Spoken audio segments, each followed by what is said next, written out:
Okay, and as you can see on the screen, we are very close to the Saturn Bomberman race. If you would like to donate towards something, by all means, go ahead and donate towards that because I personally would love to see it. But before we get to our next speedrunner, we have the last two donations that we have received.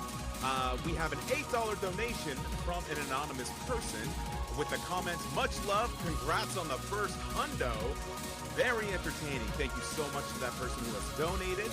And the last donation that we have received as of right now is a $20 donation from Anonymous, who has put that money towards the Saturn Bomberman race. So if you guys want to see that race happen, by all means, just use the... Just use exclamation point donate to get the link to donate to the Trevor Project. Now, we are about to introduce our next speedrunner. This person is known for running Nintendo Land. Now, he is going to be running Mega Man Xtreme 2 any percent. Can we please welcome AidanToad. Aidan, please take it away.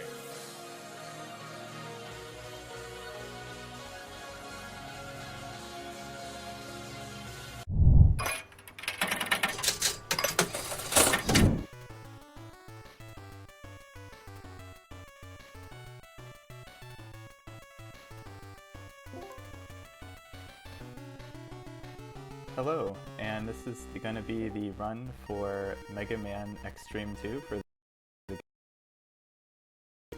the introductory cutscene, but timing will actually begin when I start the mission in 3, 2, 1.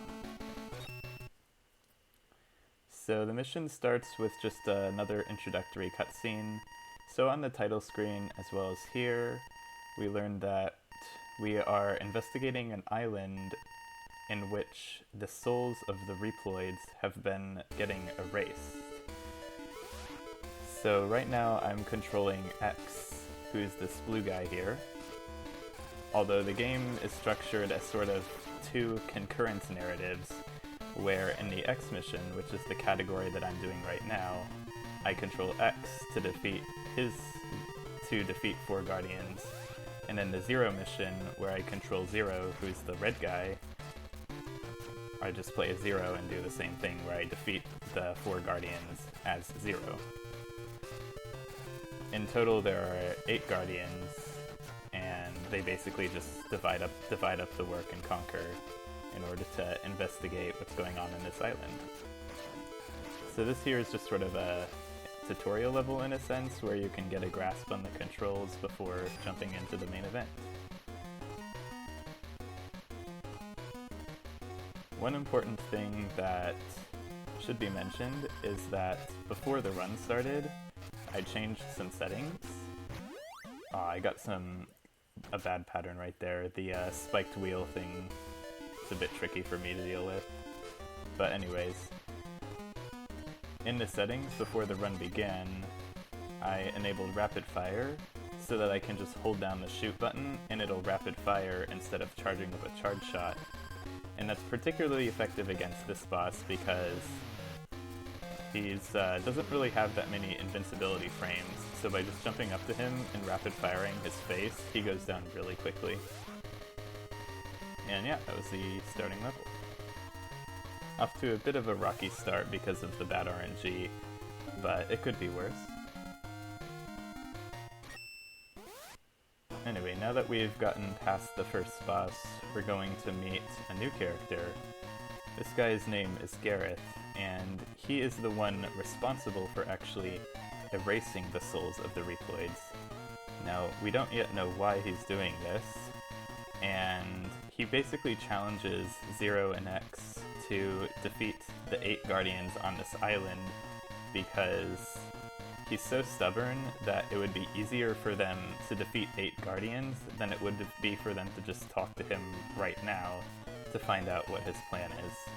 So that's what we're gonna do.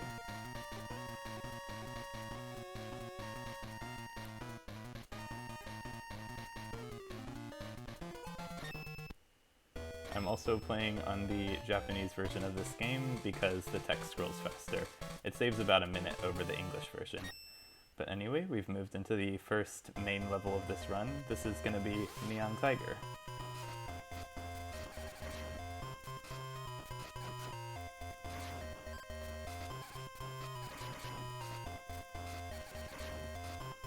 Now, the way the movement in this game works is we want to be dashing as much as possible so that we can be moving at maximum speed for as long as possible.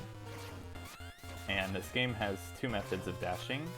The first is to double tap the controller or the D-pad in the direction you want to dash in.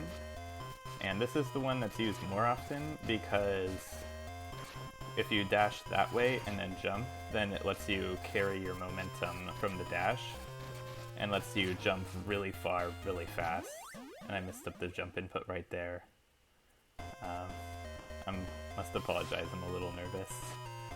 And the other way to dash is to simply hold down on the D-pad and then press the jump button. The main advantage of that is it's easy to spam, but you aren't able to jump out of it when you do that. So it can't be used for certain sections because you need to jump. But like right there, for example, it's just easier to spam it, so I just do that instead of having to mash the D-pad.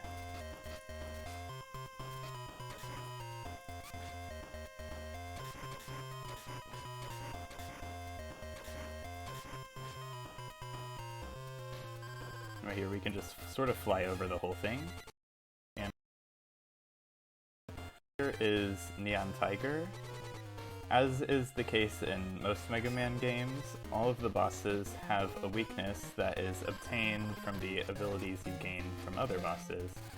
But because this is the first one we're fighting this run, we have not yet unlocked the ability that he's actually weak to. So we're just gonna have to fight him with the basic Buster. But fortunately his patterns are not too difficult to react to. I've taken a bit of damage, but nothing unmanageable, and he's gone.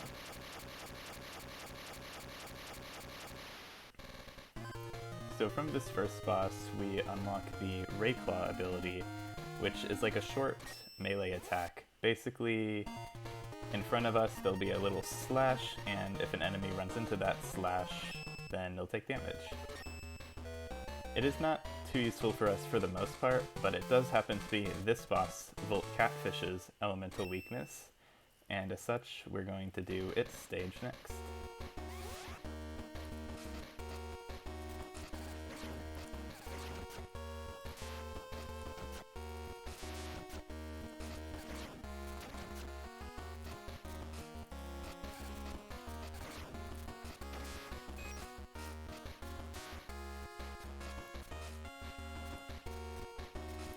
Now this upcoming part with the water falling is quite challenging because the water affects your momentum in ways that's difficult to deal with, and because X doesn't have an attack that moves upwards, and most of the enemies come from above you, that makes it quite difficult to even survive here sometimes, especially with these bat-like enemies that will follow you to the end of the earth.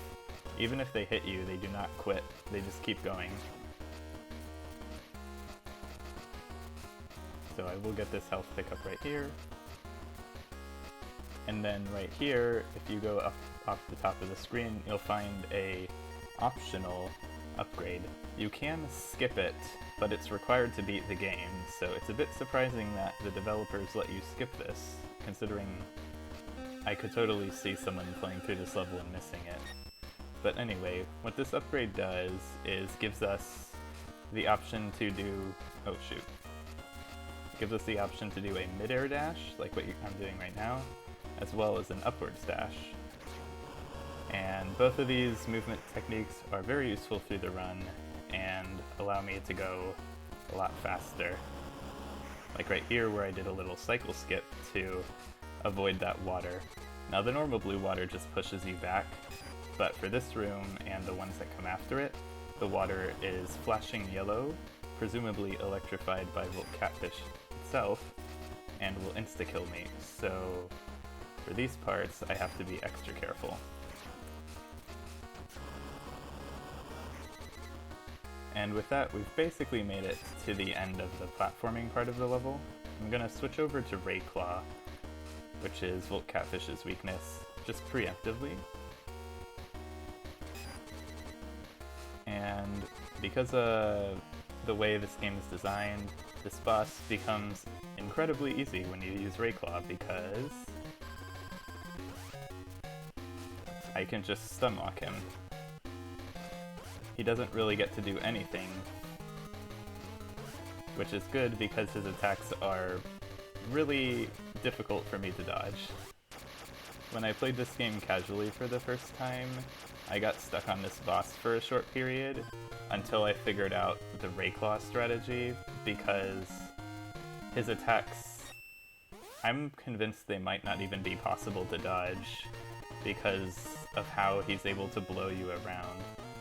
But anyway, now that we've beaten 2 of the Guardians, we get introduced to Berkana, who's the witch lady in the background, and we learn that she and Gareth are working together to erase all of the reploid souls and then use their souls in order to make themselves stronger. So that's no good. As for our next level, we're going to be going into the ocean to fight Launch Octopus. And this stage, being underwater, is a little bit floatier, as you can see, or at least I move a little bit slower.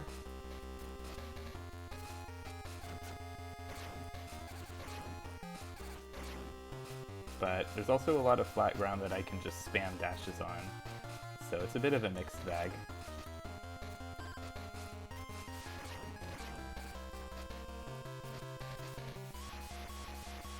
And we're gonna get another health upgrade.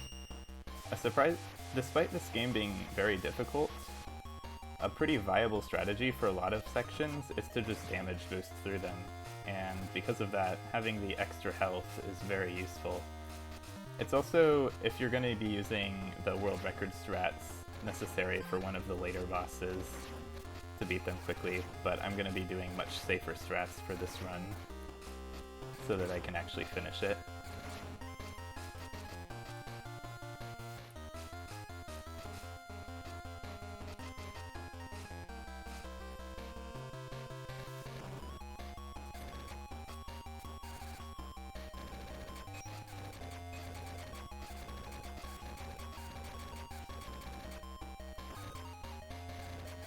Next, I got the 1 cycle.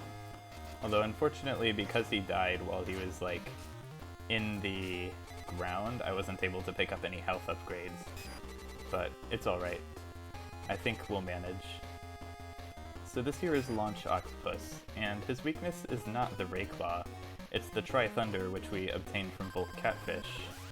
But I used the Ray Claw at the start to cut his arms off, which makes him use a much easier attack cycle than whenever he, well, has his arms. I'm not really sure why that is, but it's convenient, so can't blame it. Although he does appear to get his arms back when he's defeated, so a bit late to grow them back, unfortunately. But yeah, we've now retired 3 out of 4 of the Guardians, and the only one left is Flame Mammoth.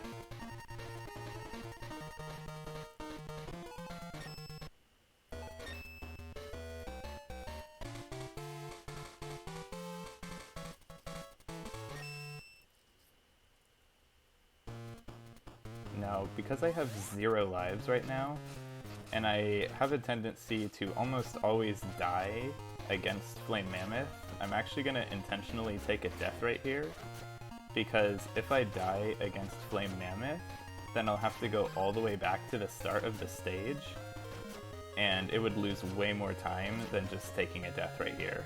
So while it's not optimal, it makes the most sense for the marathon.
So for Flame Mammoth, the trick to beat him is basically to use the tornado attack that I got from Launch Octopus.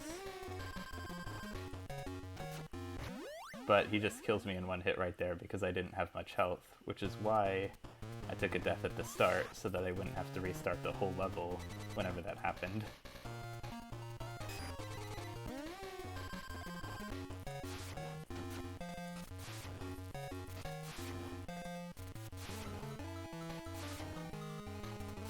But because the conveyor keeps pushing him back towards me after he gets stunned, you can sort of cheese the boss by hugging the wall on the right and just staying up there while using the tornado to lock him in place.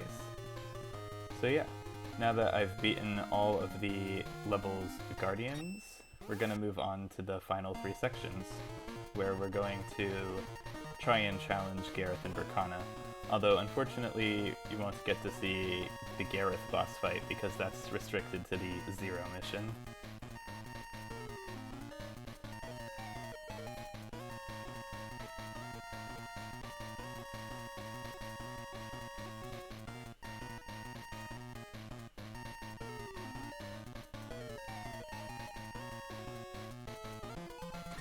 But before we can go into this final level, what I'm going to do is buy some part upgrades to make Zero's Buster stronger, as well as Zero's Saber attack.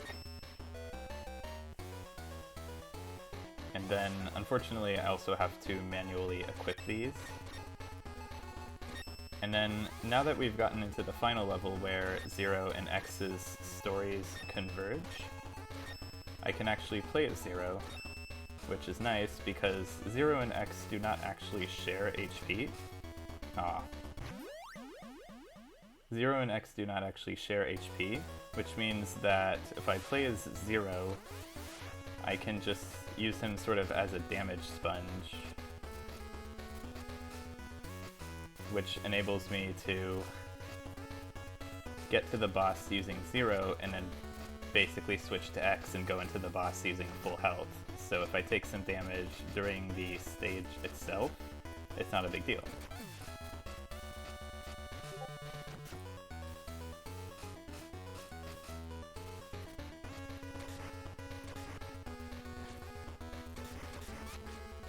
I was having a bit of trouble with the dash input.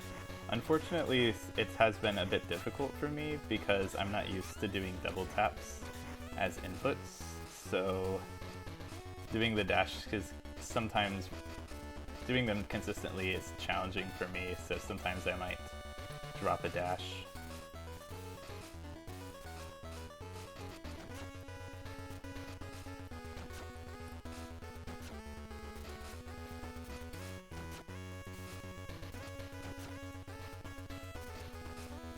But we've made it to this stage's boss. So this here is Velgarder, and it's like a guardian wolf. And what I'm gonna do is start out as Zero and use Zero's final attack move, as it's called, to deal massive damage to him right off the bat, before switching back to X before dying. I only had 1 health there, so that could have been bad.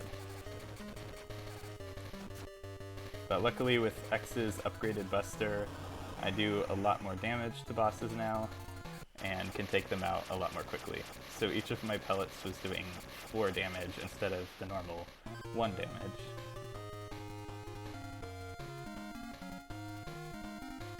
So now we've made it to what I would consider to be the most difficult level in the game, mainly because of its boss.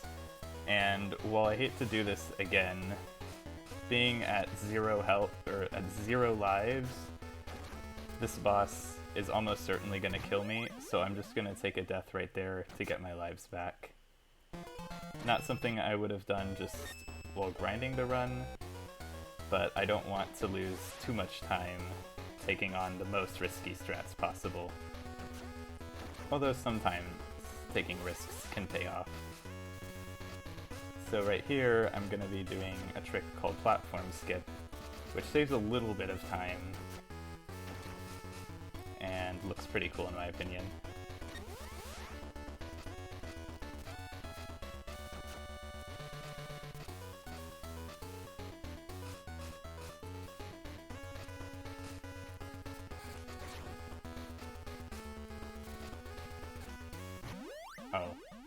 Pressed the wrong button there.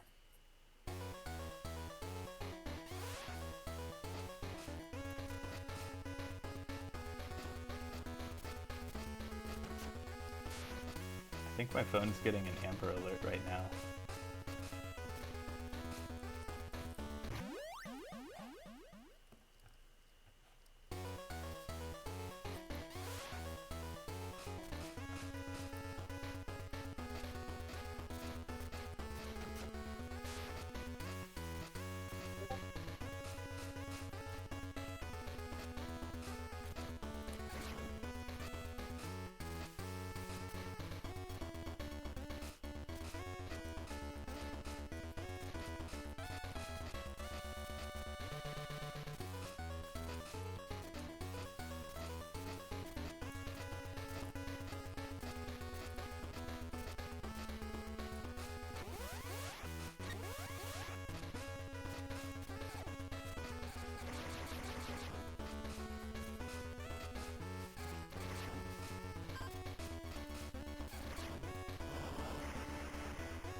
Fortunately, this fire is not insta-kill, so if I mess up and touch the fire for too much, it will not be a problem. And I'm gonna switch to 0 because it's more important to preserve X's health for this upcoming boss fight than it is 0's. And even though I've reached the boss fight with 0 health, I've been a little more careful to make sure that, or with 0 lives, I've been a little more careful to watch my health so that I can probably beat this boss without dying.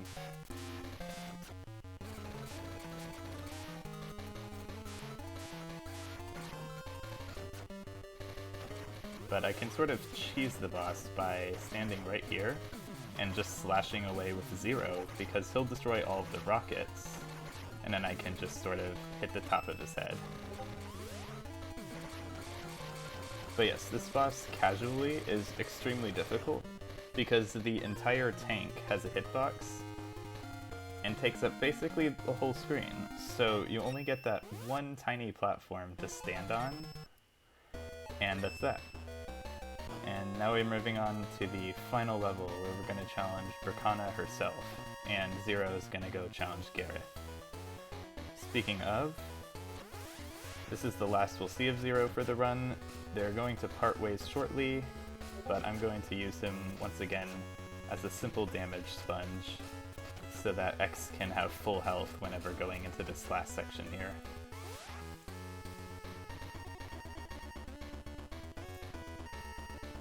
We're getting a bit of text where they're sort of showing up as holograms and explaining that Gareth will be on the floor below and Bracana on the floor above, and we're going to go beat him up now.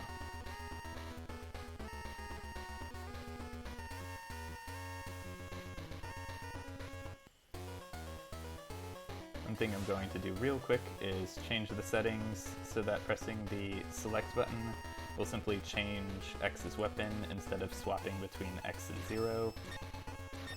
This is so that I can have access to all of 0 or all of X's weapons.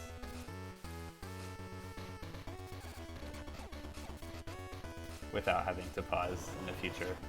And having access to his tornado can be useful for an upcoming section.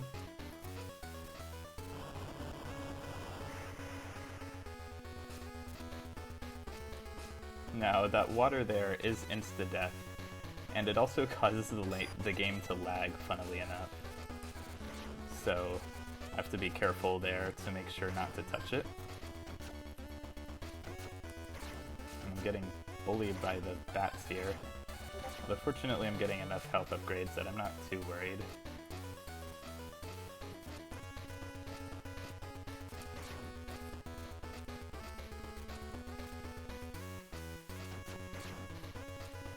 Using the tornado, and then switching back to the buster.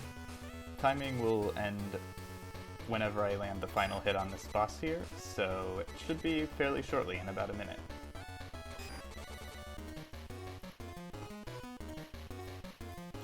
So we're gonna get a short little dialogue between X and Bracana, and then we'll go into the boss fight itself. So this boss fight, the way it works is Bracana is going to shoot some projectiles at me, either a B or an A, and basically if I get hit by them, it messes with my controls. So getting hit by the B button meant that I no longer had access to my Buster, which meant I can't do damage.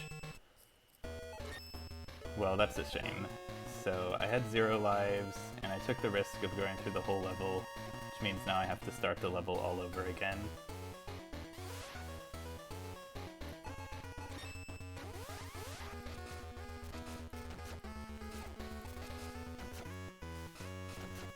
Such a shame, such a poor way to end the run.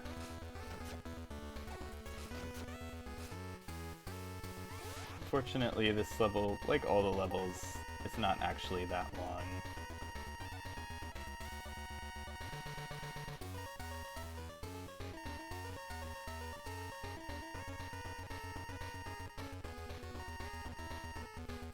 But we do have to watch all the cutscenes once again, and there are too many of them.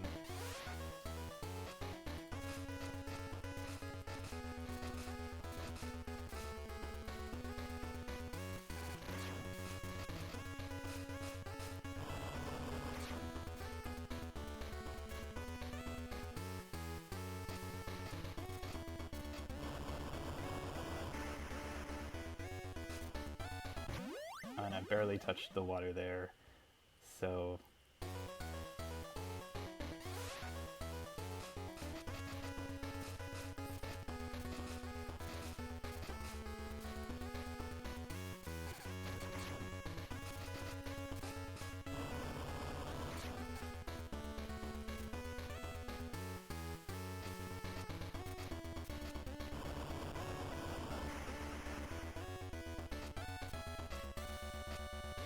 playing it a little safer this time.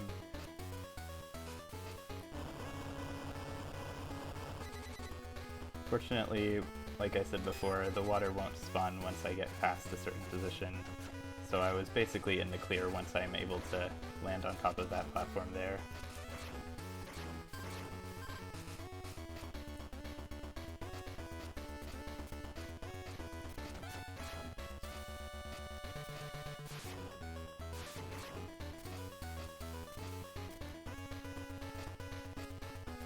And here we go, once again attempting the final boss. Hopefully I'll be able to dodge the buttons this time, because if you don't get hit by the projectiles, then the boss is pretty easy, because all she does is shoot projectiles that alter your controls, and then if you get hit by those, then she'll start doing the attacks that are actually difficult to dodge.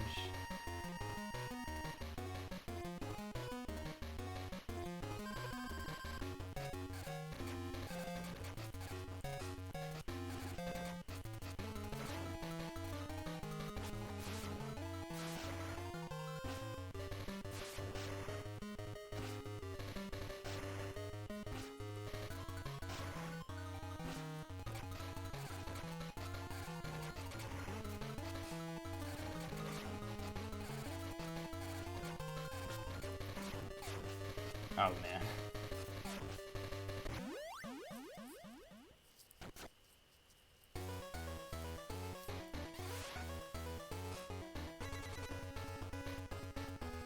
I must say, this is very sad for me. I don't think I've ever died this much on this boss.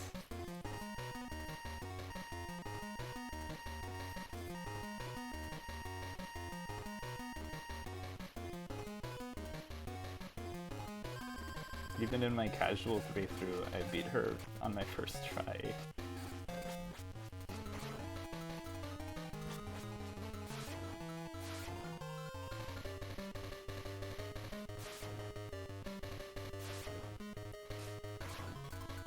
Not again.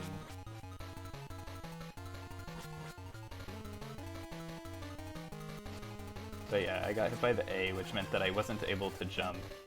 So I used the tornado to hopefully time to hit her because I had no other way of doing it. But that's the run, and now we get to watch the ending cutscene, where we get that face. I would explain what's going on at the ending, but I don't understand Japanese, so I assume they just... Oh, that's right, so all of the DNA souls got returned to the Reploids who had lost their souls. And that's the end. And X reflects on how great his journey with Zero was. So that was the run. Thanks y'all for watching.